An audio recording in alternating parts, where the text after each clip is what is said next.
दोस्तों, छोटी छोटी 5 कहानियां लेकर के आया हूं, जिसे हम लघु कथा भी कहते हैं। सर में भयंकर दर्द था, सो अपने परिचित केमिस्ट की दुकान में सरदर्द की गोली लेने रुका। दुकान पर नौकर था, उसने मुझे गोली का पत्ता दिया। तो उससे मैंने पूछा, साहब कहाँ गए हैं? तो उसने कहा, साहब के सर में दर्द था, सो सामने वाली दुकान में कॉफी पीने गए, अभी आते होंगे। मैं अपने हाथ में लिए उस दवाई के पत्ते को देखने लगा। एक दूसरी लघु कथा। माँ का ब्लड प्रेशर और शुगर बढ़ा हुआ था, सो सवेरे सवेरे उन्हें लेकर अपने उन्हीं के पुराने डॉक्टर के पास लेकर के गया और क्लिनिक से बाहर उनके गार्डन का नजारा दिख रहा था, जहां डॉक्टर साहब योग और व्यायाम कर रहे थे। मुझे करीब 45 मिनट इंतजार करना पड़ा। कुछ देर में डॉक्टर साहब अपना नींबू पानी लेकर क्लिनिक आए और माँ का चेकअप करने लगे। उन्होंने मम्मी से कहा, आपकी दवाइयां बढ़ानी पड़ेगी, और एक पर्चे पर करीब 5 या 6 दवाइयों के नाम लिखे। उन्होंने माँ को दवाइयां रेगुलर रूप से खाने की हिदायत भी दी। बाद में मैंने उत्सुकतावश उनसे पूछा कि क्या आप बहुत समय से योग कर रहे हैं डॉक्टर साहब?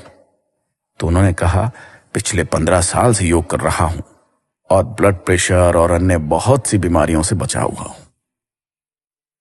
मैं अपने हाथ में लिए हुए मां के उस पर्चे को देख रहा था, जिसमें उन्होंने ब्लड प्रेशर और शुगर कम करने की कई दवाइयां लिख रखी।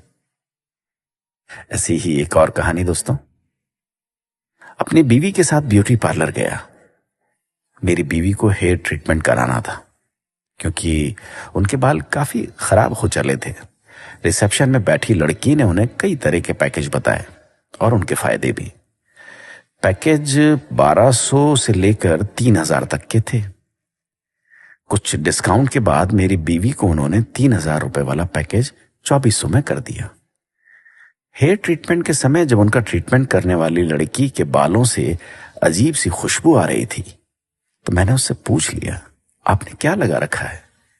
कुछ अजीब सी खुशबू आ रही है। तो उसने कहा कि उसने सर में तेल में मेथी और कपूर मिलाकर रखा है, इससे बाल सॉफ्ट हो जाते हैं और जल्दी बढ़ते हैं। मैं अपनी बीवी की शक्ल देख रहा था, जो 2400 रुपए में अपने बाल अच्छे कराने आई थी। इसी तरह एक और छोटी सी कहानी। मेरी रईस कजीन, जिसका बड़ा डेयरी फार्म है, उसके फार्म पर जाना हुआ मेरा। फार्म में करीब 150 विदेशी गायें थी, जिनका दूध मशीनों द्वारा निकालकर प्रोसेस किया जा रहा था। एक अलग हिस्से में 2 देसी गाय हरा चारा खा रही थी। पूछने पर बताया कि उनके घर पर उन गायों का दूध नहीं आता जो विदेशी हैं, जिनका दूध उनके डेयरी फार्म से सप्लाई होता है, बल्कि परिवार के इस्तेमाल के लिए इन 2 देसी गायों का दूध, दही और घी इस्तेमाल होता है।